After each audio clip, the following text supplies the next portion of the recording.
अस्सलामुअलैकुम। Standard 9 subject maths lesson number 6 जिसका नाम है खतूत और जाविये। गुजराती में से कहते हैं रेखाओं अने खूणाओं। इससे पहले के वीडियो में मैंने आपको भेजा था कि जावियों की आपको मालूमात मैंने दी थी, लेकिन वापस मैं एक बार और रिपीट कर देती हूँ उर्दू और गुजराती दोनों लिखने पर, तो आप इसे अपनी नोट में उतार लेना। तो सबसे पहले मैंने आपको बताया था कि 90 अंश यानी कि 90 दर्जे के जाविये को हम क्या कहते हैं? तो 90 दर्जे के जाविये को क्या बोलते हैं हम? जाविया कायमा। क्या कहेंगे? जाविया कायमा, जिसे गुजराती में बोलते हैं काटकोण। क्या कहेंगे? काटकोण। अब 90 से कम क्या कहते हैं? 90 अंश से कम नाप वाले जाविया तो कौन सा कहलाएगा? वो मेरा 90 से कम जाविया हद्दा। क्या कहलाएगा? जाविया हद्दा, जिसे हम गुजराती में क्या कहेंगे? लघु कोण। क्या कहेंगे? लघु कोण। इसके बाद है 90 से ज्यादा। 90 से ज्यादा यानी कि 100, 120, 110, 180, 190। तो 90 से ज्यादा नाप वाले जाविये को क्या बोलेंगे हम? जाविया मुनफरजा। क्या कहते हैं हम? जाविया मुनफरजा कहेंगे, जिसे गुजराती में हम कहेंगे गुरुकोण। क्या कहेंगे? गुरुकोण। तो ये हमारे 3 जाविये हुए। तो 90 के जाविये को हम क्या कहेंगे? जाविया कायमा, जिसे गुजराती में बोलते काटकोण।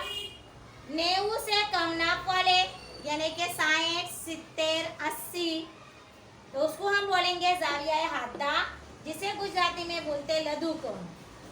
90 से ज्यादा नाप यानी कि 100, 120, 110, तो वो मेरा क्या कहलाएगा?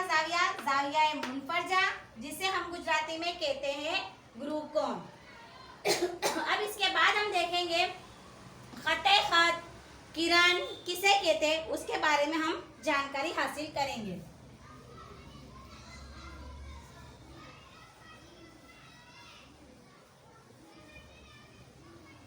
तो सबसे पहले हम देखेंगे कि खते खत किसे कहते हैं। खते खत, जिसे गुजराती में बोलते रेखाखंड। क्या कहेंगे? गुजराती में जिसे कहते रेखाखंड। अब इसकी तारीफ एग्जाम में आ सकती है 1 मार्क्स के लिए कि खते खतनी व्याख्या आपो या रेखाखंड की व्याख्या आपो, तो इसको कहेंगे हम उर्दू में खते खत।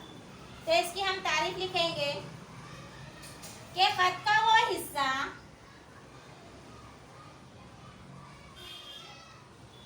जिसके सिरे के 2 नुक्ते होते हैं उसे खते खत कहते हैं। देखो ये एक नुक्ता और ये दूसरा नुक्ता, तो ये मेरी क्या बनी? रेखाखंड। इसको हम कहेंगे गुजराती में क्या कहेंगे? रेखाखंड। तो खत का वो हिस्सा जिसके सिरे के 2 नुक्ते होते हैं उसे खते खत कहते हैं।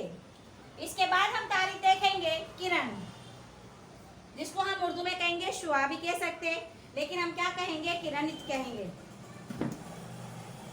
तो इसकी भी तारीफ लिख लेते हैं हम।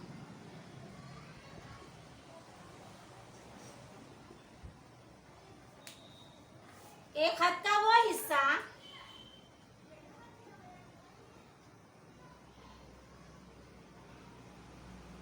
जिसके सिरे के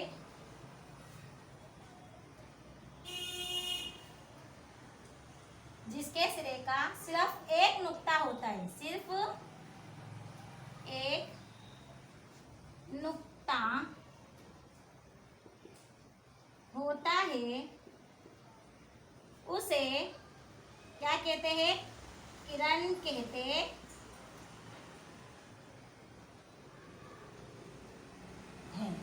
एग्जाम्पल के तौर पर ये एक नुक्ता है, ये मेरी क्या बनी?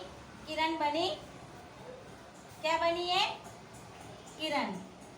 तो खत का वो हिस्सा जिसके सिरे का सिर्फ एक नुक्ता होता है, उसे क्या कहते हैं? किरण कहते हैं। अब इसके बाद देखेंगे हम कोणे के बारे में। दो नए कोणे हैं।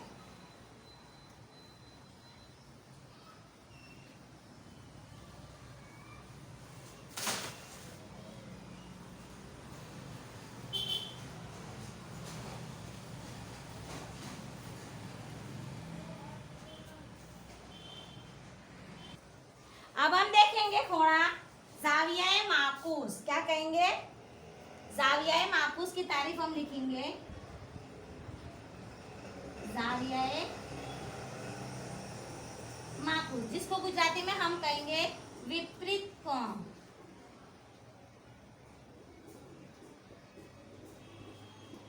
अब इसकी तारीफ लिखेंगे कि 180 से ज्यादा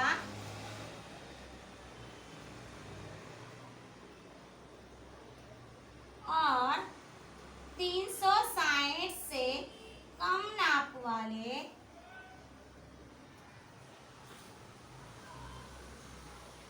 ज़ाविये को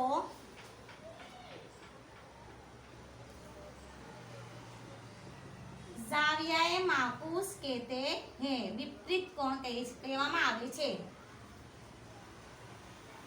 कहते हैं। अब इसके बाद के 180 से ज्यादा और 360 से कम नाप वाले ज़ाविये को ज़ावियाए माकूस कहते हैं। इसके बाद आएगा तकमीली ज़ाविया। क्या आएगा इसके बाद? तकमीली ज़ाविया है। फिर उसके बाद है पूर्णांक कोण, जिसको हम कहेंगे तकमीली को पूर्णांक कोण। तमम्मीमी ज़ाविया कोटि कोण है, इसकी भी तारीफ हम अभी लिखेंगे। तो चलो अब हम देखेंगे कोटि कोण, यानी कि कौन सा? तमम्मी ज़ाविया, जिसको हम मुतम्मिम ज़ाविया भी कह सकते हैं। तमम्मी ज़ाविया, जिसको हम गुजराती में कहेंगे कोटि कोण। क्या कहेंगे? कोटि कोण। तो जिस दो ज़ावियों के नाप का मजमुआ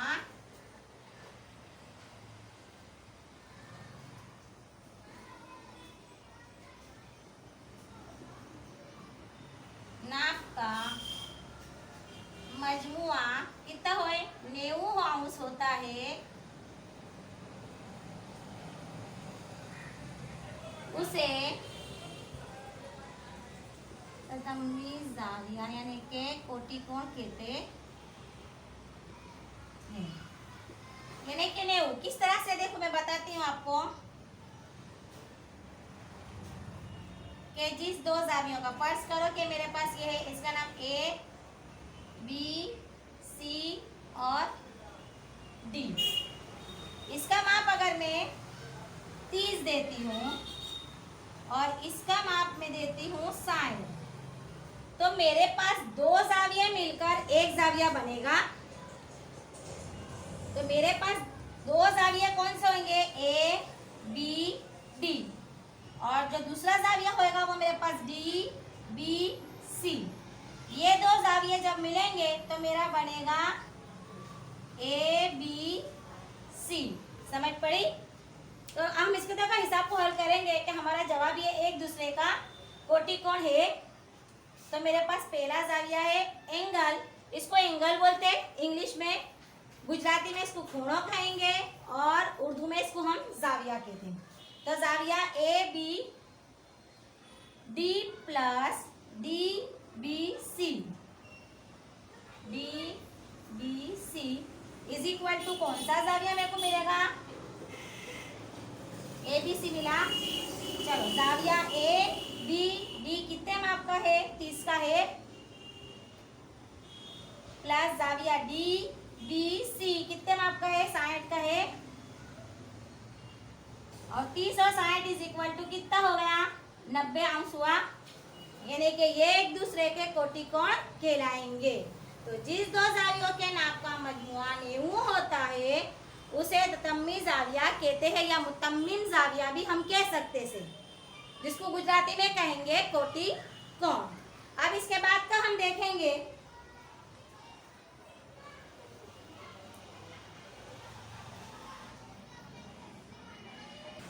इसके बाद का हम जाविया देखेंगे पूर्णांक कोण यानी कि तकमीली जाविया। क्या देखेंगे हम?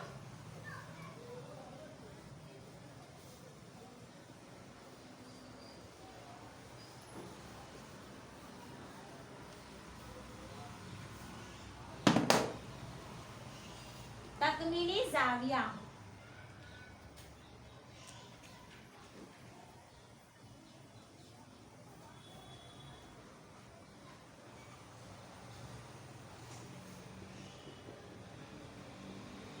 जिसे हम गुजराती में कहेंगे पूर्णांक कोण।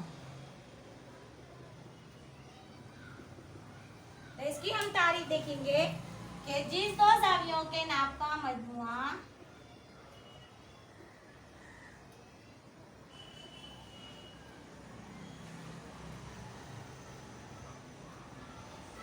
कितना होगा? 180 होता है,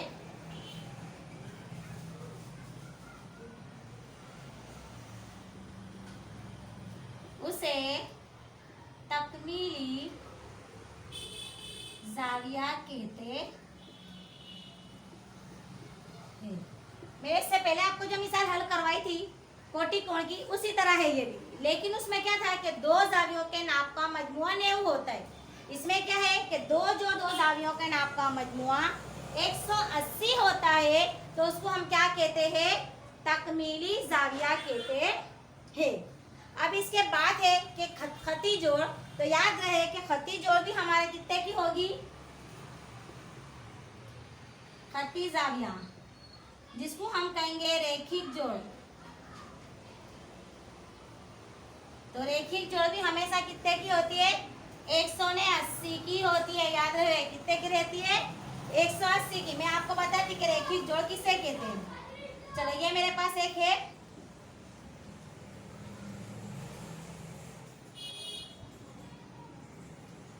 यानी कि आजू बाजू वाला जाविया। तो देखो ये मान लो कि मेरे पास ए बी सी और डी। तो ए बी सी डी के अंदर ये जो है इसके बाजू वाला जो कोना है ये मेरा क्या कहलाएगा? रैखिक जोड़ कहलाएगी। क्या कहलाएगी? रैखिक जोड़ कहलाएगी।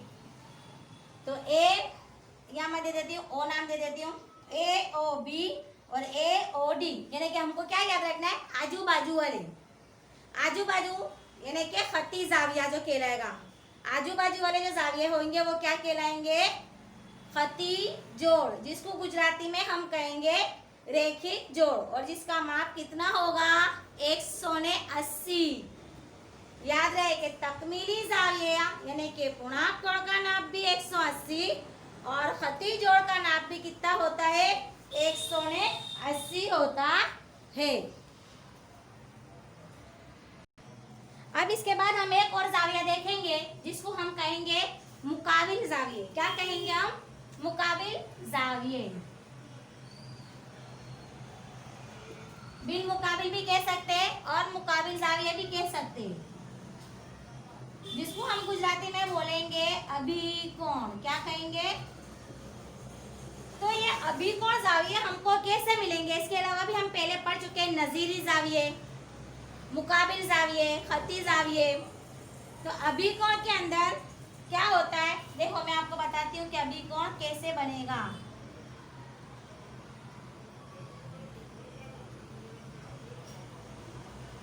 चलो मैं यहाँ नाम दे दूंगी ओ ए बी सी और डी।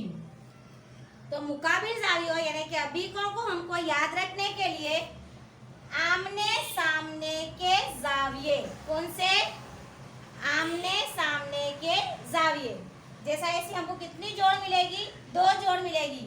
तो अभिकोण यानी कि मुकाबिल जाविये की जोड़ कितनी मिलेगी हमको, 2 मिलेगी। हमारे को यहाँ पर कितने जाविया हासिल होंगे, 4 होंगे। देखो एक होगा ए ओ डी, ये ए ओ डी।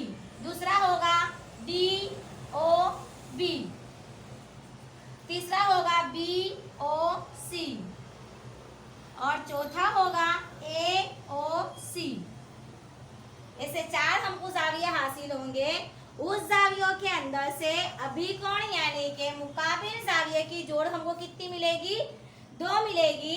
तो यानी कि आमने सामने के जाविये। चलो तो ए ओ डी, तो एंगल ए ओ डी, मुकाबिल जाविया इसके सामने कौन सा है, ये है। तो बी ओ सी या C O B, angle B O D. चलो दूसरा जाविया हम लेंगे B O B, D O B. इसके सामने का जाविया कौन सा होगा, ए ओ डी का सामने का, सॉरी इसके सामने का जाविया ये है बेटा सी ओ बी, सी ओ बी आमने सामने का। और डी ओ बी के सामने का जाविया कौन सा है, ए ओ सी, ए ओ सी। तो ऐसी हमको कितनी जोड़ मिली, 2 जोड़ मिली। तो पहला मेरा क्या था, ए ओ डी। तो इसके सामने मेरे को कौन सी जोड़ मिली, बी ओ सी या सी ओ बी। दूसरी जोड़ मेरी क्या थी, ए ओ सी। तो इसके सामने का जाविया कौन सा है मेरा, डी ओ बी। तो ये एक दूसरे के मुकाबिल जाविये कहलाएंगे और ये एक दूसरे के बराबर होंगे। अगर इसका माप 60 है तो इसका माप भी कितना होगा, 60 होगा। अगर इसका माप 20 है तो इसका नाप कितने का होगा, 20 का ही होगा।